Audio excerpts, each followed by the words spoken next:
जय हिंद फ्रेंड्स। मैं रोहितास गेदर, आपका स्वागत है आपके अपने YouTube channel basic knowledge PCM में। पीछे के टॉपिक में ऑलमोस्ट टॉपिक नंबर 5 समांतर श्रेणी ये कंप्लीट हो गया है और ये आज का लास्ट लेक्चर रहेगा। और इसके बाद में एक बहुत ही शानदार टॉपिक त्रिकोणमिति प्रारंभ करेंगे और ज़्यादा से ज़्यादा वीडियो को शेयर कीजिए। और चलो प्रारंभ करते हैं आज का अपना टॉपिक जो आज लास्ट रहेगा। चलो प्रश्न नंबर 15 से स्टार्ट करते हैं और लेट्स गो प्रश्न नंबर 15 से स्टार्ट। प्रश्न में कहा गया है कि निर्माण कार्य से संबंधित किसी ठेके में एक निश्चित तिथि के बाद कार्य को विलंब से पूरा करने के लिए जुर्माना लगाने का प्रावधान इस प्रकार है। यानी कोई ठेकेदार एक काम को करता है, उसको पूरा करने का एक निश्चित समय उसको दिया जाता है और अगर वो उस समय से लेट करता है तो उसको जुर्माना लगाया जाता है। और जुर्माने का सिस्टम है वो कैसा है कि पहले दिन का जो जुर्माना है वो 200 रुपये है। अगर वो एक दिन लेट करता है तो उसको 200 रुपये जुर्माना लगेगा और अगर वो 2 दिन लेट करता है तो उसको जुर्माना 200 तो पहले दिन के हो गए और दूसरे दिन के 250, तीसरे दिन के 300, इसी प्रकार चलता जाता है। तो अर्थात प्रत्येक उत्तरोत्तर दिन का जुर्माना अपने से ठीक पहले दिन के जुर्माने से 50 रुपये अधिक है। ये प्रश्न जितना बड़ा है उतना ही आसान है। तो इसमें कहा क्या है कि कोई ठेकेदार अगर काम एक दिन लेट करता है तो उसको 200 रुपये जुर्माना देना पड़ता है। ये पहले दिन लेट के लिए है। दूसरे दिन और अगर लेट करता है तो उसको 250 रुपये और देने पड़ेंगे। तीसरे दिन लेट करता है तो 300 रुपये, चौथे दिन करेगा तो 400, यानी 350, यानी 50 रुपये प्रतिदिन बढ़ता जाएगा। तो एक ठेकेदार को जुर्माने के रूप में कितनी राशि अदा करनी पड़ेगी यदि वह इस कार्य में 30 दिन का विलंब कर देता है? उसको कितने पैसे कटवाने पड़ेंगे जो उसकी सैलरी बनती है उसमें से, यदि वो 30 दिन का विलंब कर देता है? तो अपने पास जो दिया गया है उससे देखते हैं। इसमें कहा है हमसे निर्माण कार्य में ठेकेदार, प्रश्न नंबर 15, पहले दिन लेट करता है, ठेकेदार को एक दिन का जुर्माना, ठेकेदार को प्रथम दिन जुर्माना कितना लगता है? प्रथम दिन 200 और दूसरे दिन कितना लगता है? दूसरे दिन जुर्माना कितना लगता है? 250। यानी इस प्रकार ये चलता जाएगा। तो अपने पास एक एपी प्राप्त होती है, वो क्या बनती है? पहले दिन का 200, दूसरे दिन 250, तीसरे दिन 300, चौथे दिन 350, इस प्रकार ये चलता जाएगा। और इसने 30 दिन तक बोला है, यानी 30वां पद। अब हमें पूछा गया है कि 30 दिनों का कितना होगा टोटल, यानी अपने को ज्ञात क्या करना है? S30 ज्ञात करना है। क्या ज्ञात करना है? S30 ज्ञात करना है। अपने पास है क्या क्या? प्रथम पद यानी ए का मान कितना है? 200, डी बराबर 250 माइनस 200, 250 माइनस 200, यानी डी बराबर कितना है अपने पास? 50। टोटल मान अपने पास है, डी भी है, एन का मान कितना है? एन बराबर अपने पास है 30। कितना है? 30 है। हमें 30 पदों का योग ज्ञात करना है तो सूत्र लगा देते हैं। एस एन बराबर होता है n/2 2a plus n minus 1 गुणा डी। सूत्र में मान रख देते हैं। एस 30 ज्ञात करना है, n की जगह 30 रखो। 30/2, 2 गुणा a का मान कितना है? 200 प्लस n का मान 30 माइनस 1 गुणा डी का मान 50। इसको हल कर लेते हैं, स्टेप बाय स्टेप चलते जाएंगे, आंसर आ जाएगा 30/2 यानी 15, 2 गुणा 200 400 प्लस 30 में से एक गया 29 गुणा 30 गुणा 50, गुणा कर लेते हैं। ये बन जाएगा 29 को 50 से गुणा करेंगे तो 30 पंजे 150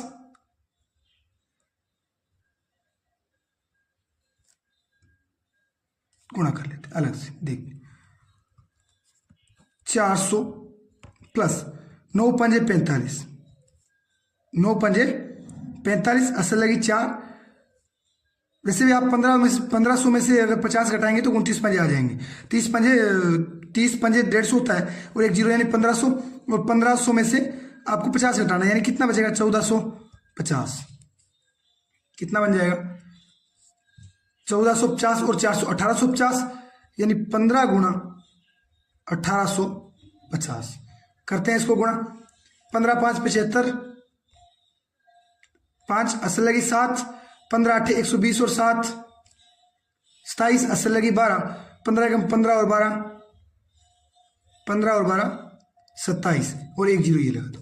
यानी उसको टोटल 30 दिन तक जुर्माना कितना देना पड़ेगा अगर वो 30 दिन विलंब करता है तो। अतः ठेकेदार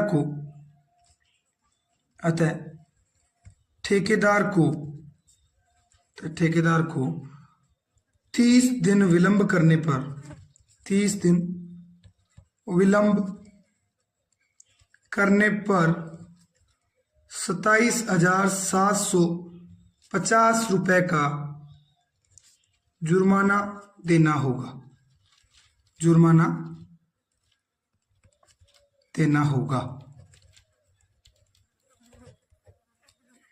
प्रश्न नंबर 15 कंप्लीट।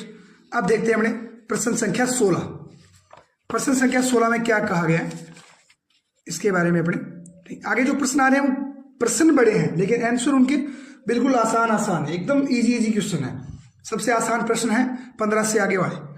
तो प्रश्न संख्या 16 में कहा गया किसी स्कूल के विद्यार्थियों को उनके समग्र शैक्षिक प्रदर्शन के लिए 7 नगद पुरस्कार देने के लिए 700 रुपए की राशि रखी गई है। यानी 7 पुरस्कार देने, उसके लिए टोटल राशि कितनी है 700 रुपए है।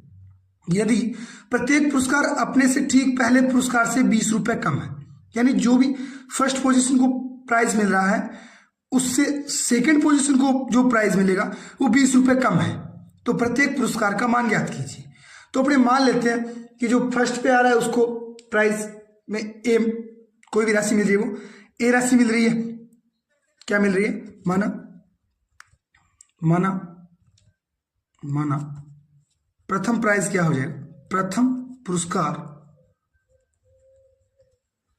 पुरस्कार ए है। तो प्रश्नानुसार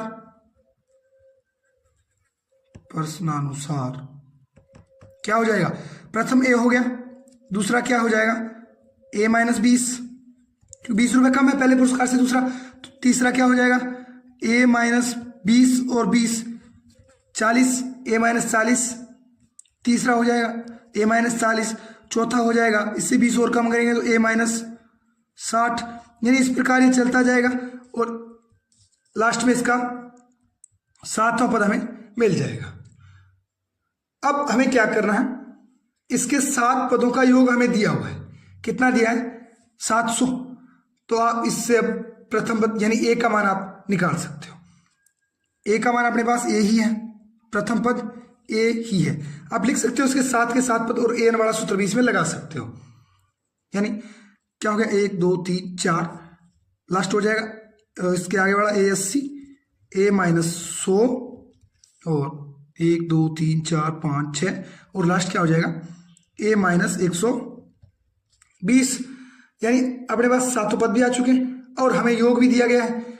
यानी S7 बराबर अगर अपने सूत्र लगाएं 7/2 और ये बन जाएगा ए प्लस लास्ट पद क्या है अपना?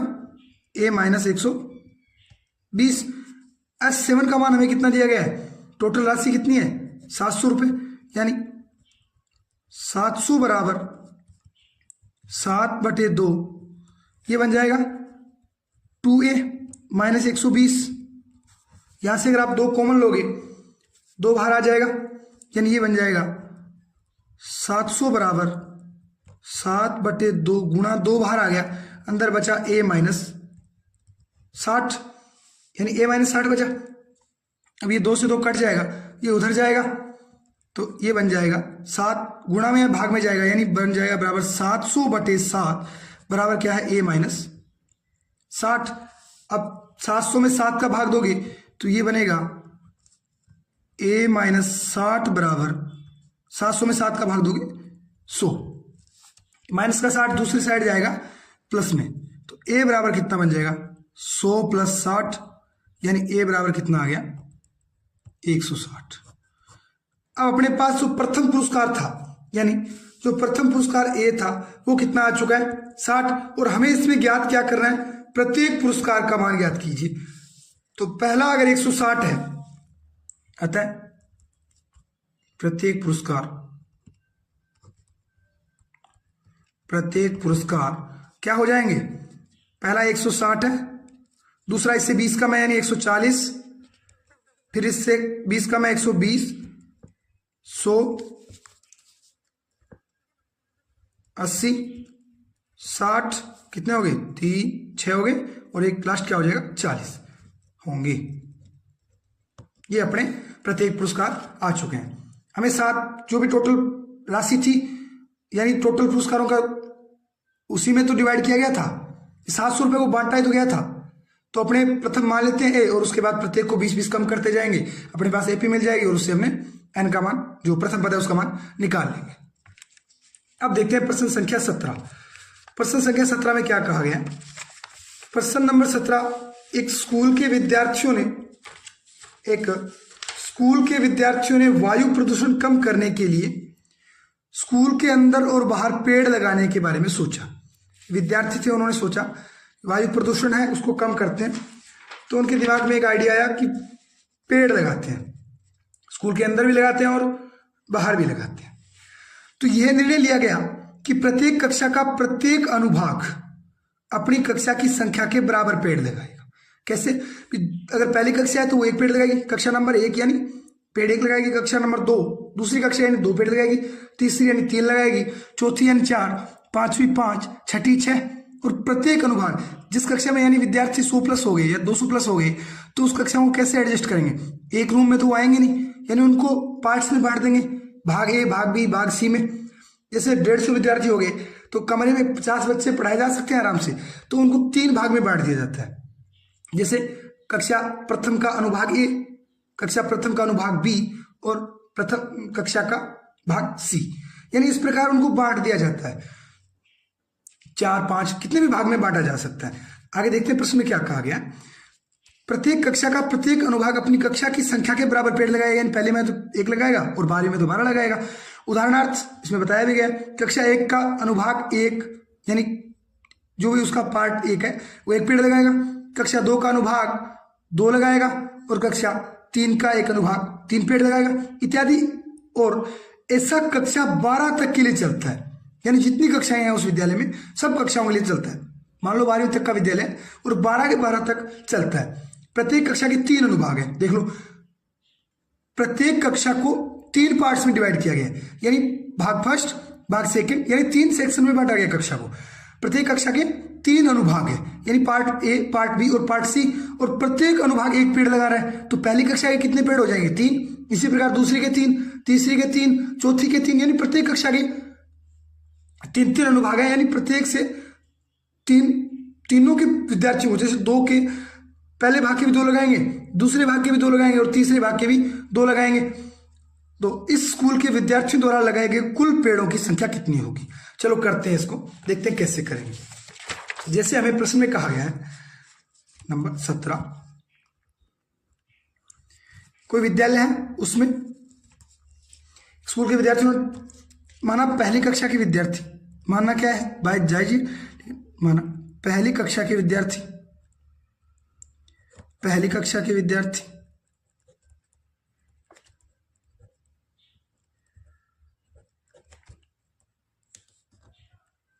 भाग अनुभाग फर्स्ट कितने पेड़ लगाएगा 1 लगाएगा, तो तीनों कितने लगाएंगे 3 गुणा 1, 3 अनुभाग है तो 3 गुणा 1 लगाएंगे।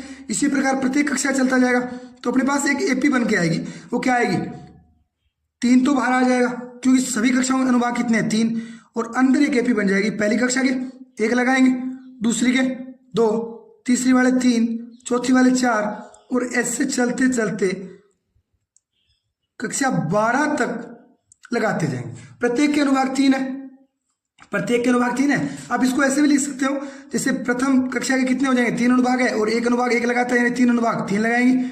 दूसरे के 3 अनुभाग है और प्रत्येक अनुभाग द्वारा 2 पेड़ लगाया जाता है, तो 3 गुणा 2। तीसरी के 3 गुणा 3। चौथी के 3 गुणा 4। पांचवी के 3 गुणा 5। छठी के 3 गुणा 6। इसी प्रकार लास्ट कितना आ जाएगा, 3 गुणा 12। तो ये किया क्या है मैंने, इसमें 3 को बाहर कॉमन ले लिया, प्रत्येक जगह 3 है तो 3 को बाहर कॉमन ले लिया, अंदर एक एपी बच जाएगी, 1 2 3, ये भी एपी बनेगी। लेकिन अपने पास आसान एपी बन रही है, वो क्या बन रही है, 1 2 3 4, ऐसे 12 तक चलती जाएगी। अब अपने को करना क्या है, कुल कितने पेड़ लगाए ये संख्या ज्ञात करनी है, टोटल पेड़ कितने हैं। तो आपको इस एपी के लिए सूत्र लगा दो एसएन का। इस एपी में अगर बात करें तो प्रथम पद कितना है, 1, यानी ए बराबर 1, डी बराबर, आप 2 में से 1 घटा लो, डी बराबर कितना आ रहा है, 1 आ रहा है, और एन का मान कितना है, आप एन का मान 12 है, और 12वां पद भी कितना है, यानी ए 12 बराबर भी कितना है, 12 है। अब आप एस एन बड़ा सूत्र लगा सकते हो, ये बन रहा है एस एन बराबर, ये 3 बाहर है, इसको बाहर ही रख लो, आगे वाले में सूत्र लगा दो, एन यानी 12/2, 12/2, प्रथम पद प्लस अंतिम पद वाला लगा लेते हैं, क्योंकि अपने पास प्रथम पद भी है और अंतिम पद भी है, तो 1 + 12 यानी a + an। हल कर लेते हैं इसको, 3 गुणा 12 में 2 का भाग दोगे 6, गुणा 12 और 1 13। अब गुणा कर लो इसको, 13 × 6 = 78 गुणा 3, 3 गुणा 13 × 6 = 78, इसको गुणा कर लो, 8 × 3 = 24, 4 असल लगी 2, 7 × 3 = 21 और 2 = 23। तो कुल पेड़ कितने लगाए जाएंगे, 234। अतः विद्यार्थियों द्वारा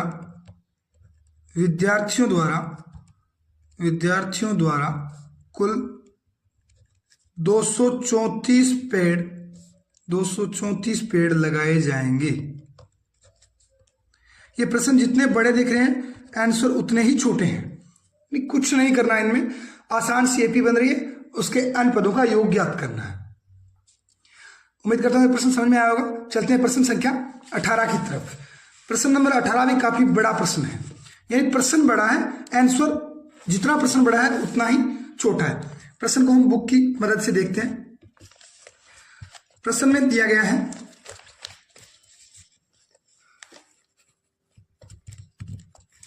केंद्र ए से प्रारंभ करते हुए, ये चित्र दिया गया आपको, इसमें देख सकते हो आप केंद्र ए, ये कोई केंद्र ए है, इससे प्रारंभ करते हुए बारी बारी से ए और बी केंद्रों को लेते हुए त्रिज्याओं 0.5 सेंटीमीटर, 1 सेंटीमीटर, 1.5 सेंटीमीटर, 2 सेंटीमीटर वाले उत्तरोत्तर अर्धवृत्तों को खींचकर एक सर्पिल बनाया गया है, जैसा कि आप आकृति 5.4 में दर्शाया गया है।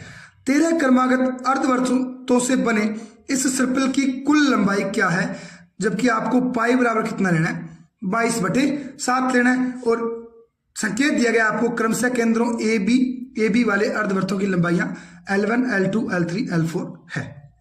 इन्हें आपको करना क्या है इसमें, देखो एक ये अर्धवृत्त बन रहा है, इससे ये केंद्र ए लेके अर्धवृत्त बन रहा है, और एक इधर देखो इस केंद्र बी को लेके एक अर्धवृत्त ये बन रहा है, और सी से वापस केंद्र ए से एक ये अर्धवृत्त बन रहा है, और फिर वापस बी से अर्धवृत्त बन रहा है। ऐसे आपको 13 अर्धवृत्त बनाने, और टोटल ये लंबाई, टोटल ये कितना लंबा हो जाएगा सर्पिल, यानी एक तार को अगर आप इस तरीके से मोड़ते जाओ तो ये तार कितना लंबा होगा। एक तार को आप अगर ऐसे मोड़ते जाओ, पहले यहाँ पे इतना मोड़ा, उसके बाद इतना मोड़ा, यानी ऐसे मोड़ते जाओगे तो ये कितना बन जाएगा। देखते हैं इसको हल करते हैं अपने, कैसे करेंगे। जैसे मैं आपको बोलूं एक सर्पिल बनाना है आपको, और उसके 13 सर्पिल बनाने हैं। प्रश्न नंबर 18 बात करें अपने, जैसे ये कोई बिंदु है, इस बिंदु को आधार मान के आप जैसे यहीं से मान लो, क्या दिक्कत है, ऐसे चल रहे हो, ऐसे आपको 13 बार सर्पिल बनाना है, कहीं ना कहीं जाके रुकेगा, यानी इससे 13 अर्धवृत्त बनेंगे। 13, ये देखो एक अर्धवृत्त बन रहा है, इसका ये सेंटर हो जाएगा, और उसके बाद एक ये बन रहा है, एक ये बन रहा है, एक ये बन रहा है, उसके बाद ये बन रहा है, उसके बाद ये बन रहा है, ये बन रहा है और ये बन रहा है। इस प्रकार 13 सर्पिल बनाने हैं आपको, यानी 13 अर्धवर्त बनाने हैं। तो अब आप जानते हो कि जो भी एक वर्त बनता है, वृत्त की परिधि क्या होती है? वृत्त की परिधि क्या होती है? वृत्त की परिधि क्या होती है? वृत्त की परिधि होती है 2 पाई आर। वृत्त की परिधि 2 पाई आर होती है। अतः अर्धवर्त की क्या हो जाएगी? अर्धवर्त की क्या हो जाएगी? अर्धवर्त की परिधि, अर्धवर्त की परिधि यानी वृत्त की अगर 2 पाई आर होती है तो अर्धवर्त यानी आधा वर्त, तो इसकी आधी हो जाएगी 2 पाई आर बटे 2 यानी पाई आर। अब अपने को क्या करना है, मान लेते हैं सबसे पहले इस प्रश्न को करना कैसे, हल करने स्टार्ट करने जैसे आपको अगर बोर्ड में आता है ये प्रश्न तो किस प्रकार करना है, देखिए हल यानी इसका सॉल्यूशन किस प्रकार करना है। माना अर्धवर्तों की त्रिज्या क्रमशः, अर्धवर्तों की त्रिज्या क्रमशः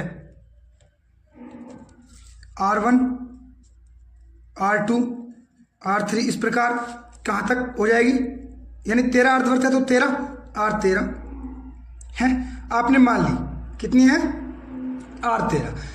अब परिधि अपने इसकी लंबाई टोटल याद करनी, कैसे याद करेंगे, टोटली कितना कितना है, परिधि होती क्या है, यानी उसकी जो लंबाई है वो कितनी है, उसकी विमा है वो कितनी है, यानी ये जोड़ देंगे इसमें, ये जोड़ देंगे इसमें, ये जोड़ देंगे तो सब आते जाएंगे ना। यानी अगर 13 के 13 जो भी अर्धवर्त है इन सबकी अगर परिधियों को जोड़ लेंगे तो अपने पास क्या बन जाएगा, टोटल इसकी लंबाई आ जाएगी। अतः परिधि का योग क्या हो जाएगा, पाई R1 plus pi R2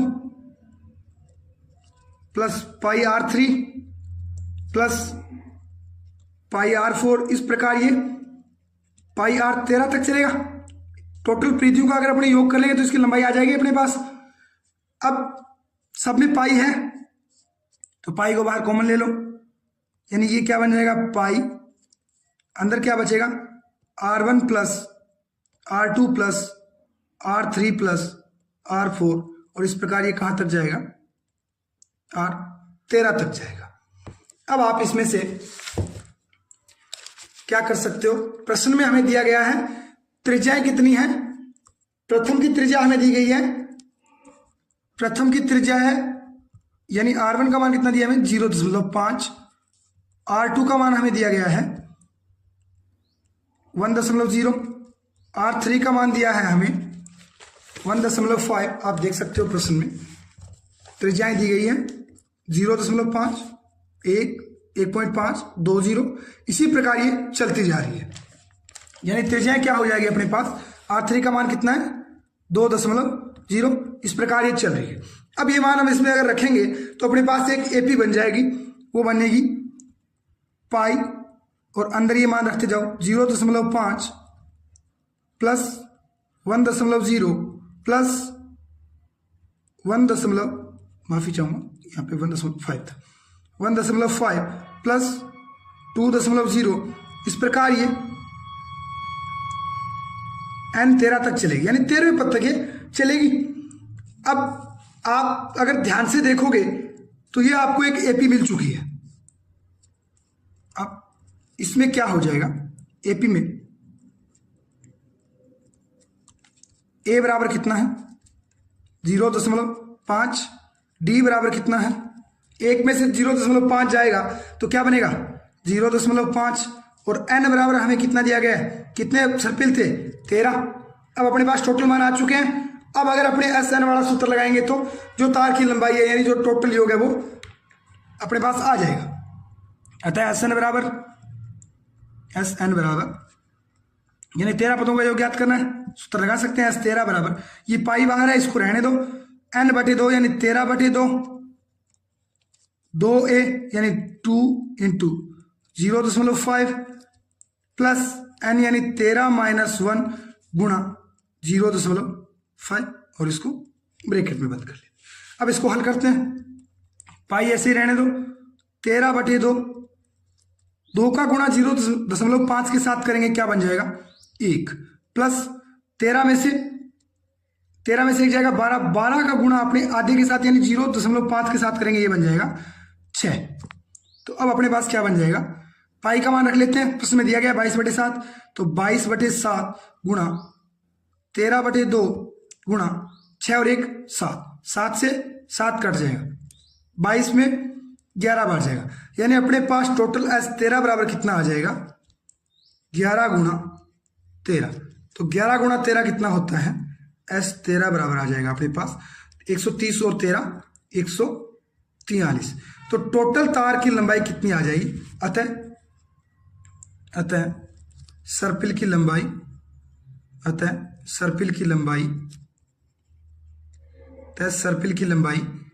143 centimetre होगी, 143 सेंटीमीटर होगी। देखते हैं अपने प्रश्न संख्या 19 को। प्रश्न नंबर 19 में क्या दिया गया है, किताब की मदद से पहले अपने प्रश्न को पढ़ते हैं ध्यान से, उसके बाद आगे हल करेंगे।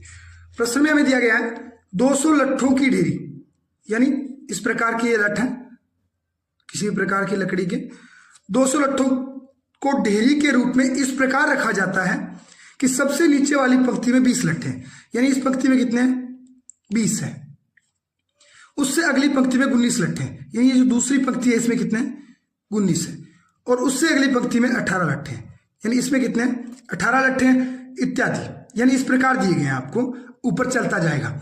आकृति 5.5 में हमें देख लिया ये 200 लट्ठे कितनी पंक्तियों में रखे गए हैं तथा सबसे ऊपरी पंक्ति में कितने लट्ठे हैं। अब आपको करना क्या है, इसमें टोटल लट्ठों की संख्या आपको पता है, यानी SN का मान आपको पता है कितने हैं 200 है।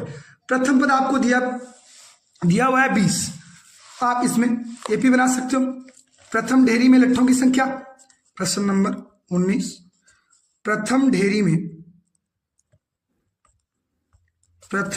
में लट्ठों की संख्या, प्रथम ढेरी में लट्ठों की संख्या कितनी दी गई है 20। दूसरी ढेरी में लट्ठों की संख्या कितनी है 19, तो अतः हमें एक AP प्राप्त हो रही है, अतः AP बन रही है, AP बराबर क्या बन रही है, प्रथम पद 20 19 18, और इस प्रकार ये हमें नहीं पता कितनी ढेरियां बनेगी, हम मान लेते हैं कितनी ढेरियां बन रही है N ढेरियां बन रही है, कितनी ढेरियां बन रही है N ढेरियां बन रही है। लेकिन हमें एक पता है SN बराबर कितना है, SN बराबर है 200, यानी टोटल लट्ठे हमें पता है 200 है, इन 200 लट्ठों को ही इन्होंने इन पंक्तियों में रखा है, तो SN बराबर कितना हो जाएगा 200। अब हम जानते हैं इस AP से प्रथम पद यानी A बराबर कितना बन रहा है 20 और D बराबर कितना बन रहा है माइनस का 1, यानी 19 में से 20 जाएंगे माइनस का 1 बचेगा। अब आप इसमें SN वाला सूत्र लगा सकते हो, तो SN बराबर N/2 2A plus N-1 into D, यानी 2 गुणा A का मान कितना है 20 प्लस N-1 गुणा D का मान कितना है माइनस का 1 ब्रैकेट बंद। देखते हैं SN बराबर कितना है, हमें 200 दिया गया है, बराबर N/2 20 दुए 40 प्लस यहां क्या है अपने पास N-1 और गुणा में -1, ये 200 के साथ 2 गुणा में चला जाएगा, तो 200 दुए 400 बराबर ये बन जाएगा N बाहर, अंदर इसकी गुणा करेंगे तो ये बन जाएगा 40 माइनस N का गुणा -1 के साथ यानी -N और -1 का गुणा -1 के साथ +1, तो ये बन जाएगा अपने पास 400 बराबर N और 41 माइनस N।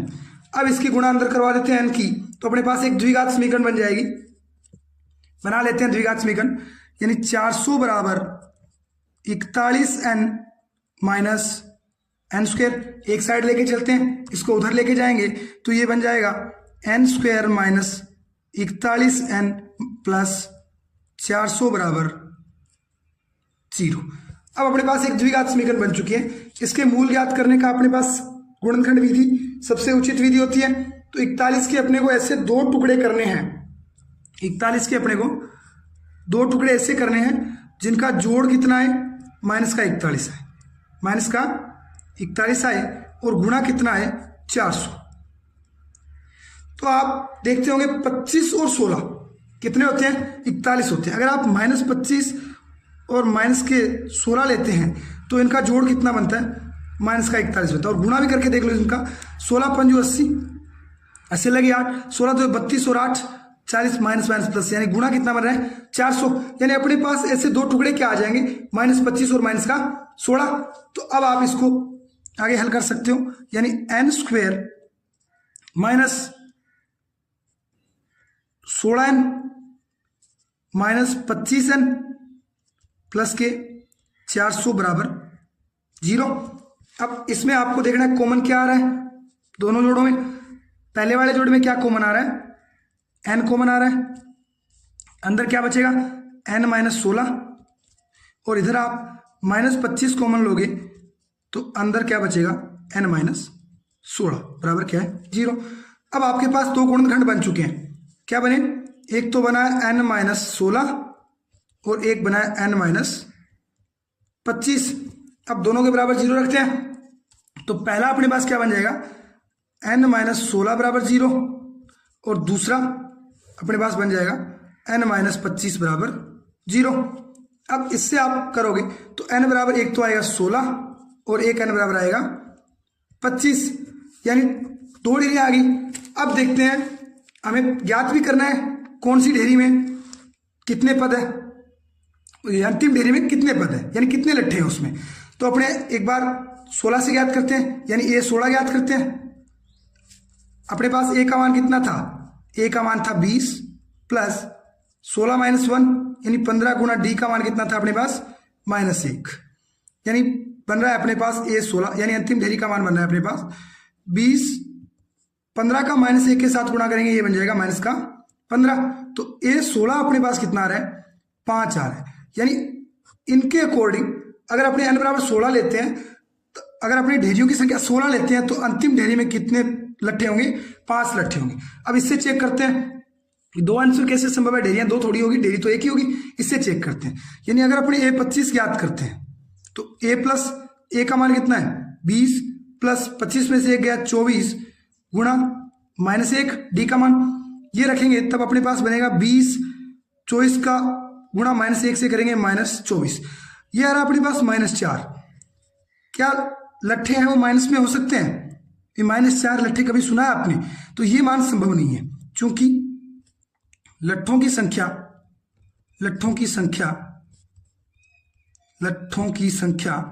ऋणात्मक नहीं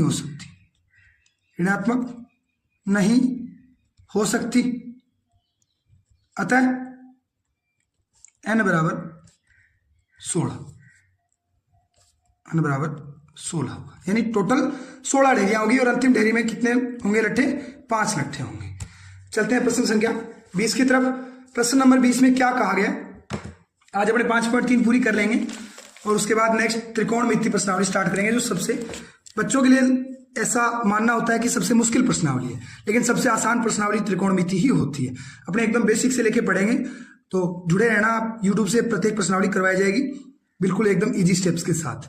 20वें प्रश्न में कहा गया है, एक आलू दौड़ में, यानी कोई आलूओं की दौड़ होती है, प्रारंभिक स्थान पर एक बाल्टी रखी हुई है जो पहले आलू से 5 किलोमीटर की दूरी पे है। अगर आप इस चित्र में देखोगे,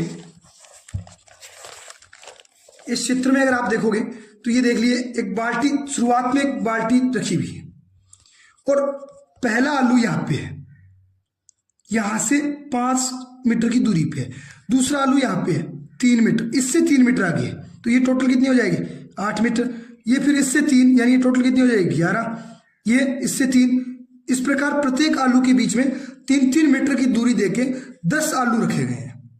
अब कोई भी एक प्रतिभागी जो इसमें भाग लेता है वो क्या करता है, पहला आलू यहां से स्टार्ट करता है भागना, पहला आलू उठाता है और उठा के वापस जाता है, यानी वो कितने मीटर भागा 10 मीटर, और फिर वापस यहाँ पे वो आलू डाल के वापस भागता है, यहाँ से यहाँ आता है 5 और 3 8 मीटर आया और 8 मीटर वापस गया, यानी कितना चला 16 मीटर। इसी प्रकार नेक्स्ट के लिए यानी 3 और 3 और जुड़ जाएगा, यानी 6 और जुड़ जाएगा, तो 22, 28, यानी ये अब अपने पास क्या आ जाएगी, एक एपी आ जाएगी। अब इन्होंने कहा है कि प्रत्येक बाल्टी से चलना प्रारंभ करती है, निकटतम आलू को उठाती है, उसे लेकर वापस दौड़कर बाल्टी में डालती है, दूसरा आलू उठाने के लिए वापस दौड़ती है, उससे उठाकर, यानी इस क्रम में चलती जाती है जब तक सभी आलू बाल्टी में न आ जाएं।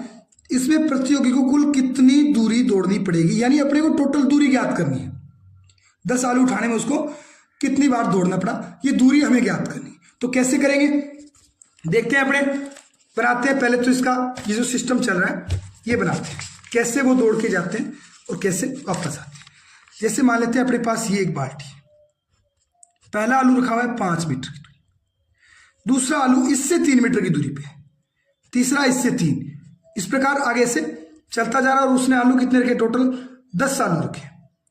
अब जो बंदा आलू डालने जाएगा वो बाल्टी से यहाँ पे खड़ा था, यहाँ से भागेगा, 5 मीटर आया, आलू उठाया, वापस जाके बाल्टी में डाल के आएगा। कितने मीटर दौड़ दिया, 5 इधर और 5 इधर, कितना दौड़ा, 10।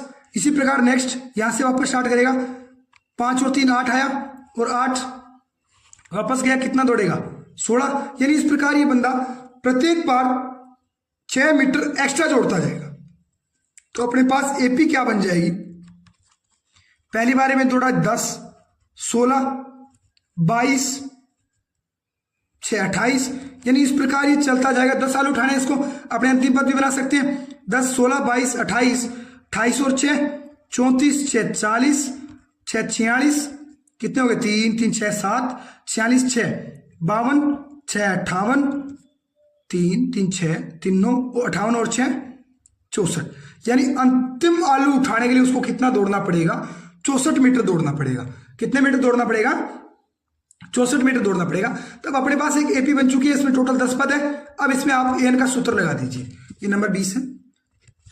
एपी से प्रथम पद ए बराबर कितना, 10, सारा अंतर डी बराबर कितना है, 6, ए एन बराबर कितना है, हमने निकाल लिया है 64। अब आप इसमें सूत्र लगा दो, एस एन बराबर एन बटे 2 ए प्लस ए एन वाला लगाएंगे। हमें पता है एन का मान कितना है, 10 आलू है तो 10, यानी 10 पद बनेंगे अपने पास। तो एस 10 बराबर बन जाएगा 10 बटे 2, प्रथम पद 10 है, अंतिम पद 64 है।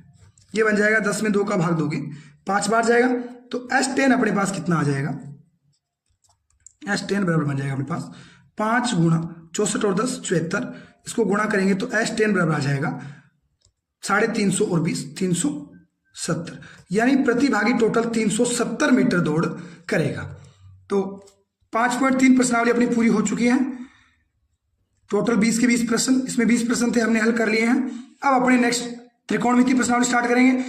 ये प्रश्न उम्मीद करता हूँ समझ में आ गए होंगे सब, और वीडियो से जुड़े रहिएगा ताकि आपको 10वीं का पूरा सिलेबस बिल्कुल इसी प्रकार आसान से आसान भाषा में समझाया जा सके। उम्मीद करता हूँ चैनल आपने सब्सक्राइब कर लिया होगा, और नहीं किया है तो प्लीज़ चैनल को सब्सक्राइब कर लें, ताकि जो जैसे भी वीडियो में डालूंगा आपके पास नोटिफिकेशन आ जाएगा और आप अपनी तैयारी को बेहतर बना सकते हैं। मिलते हैं नेक्स्ट वीडियो में। धन्यवाद। जय हिंद, जय भारत।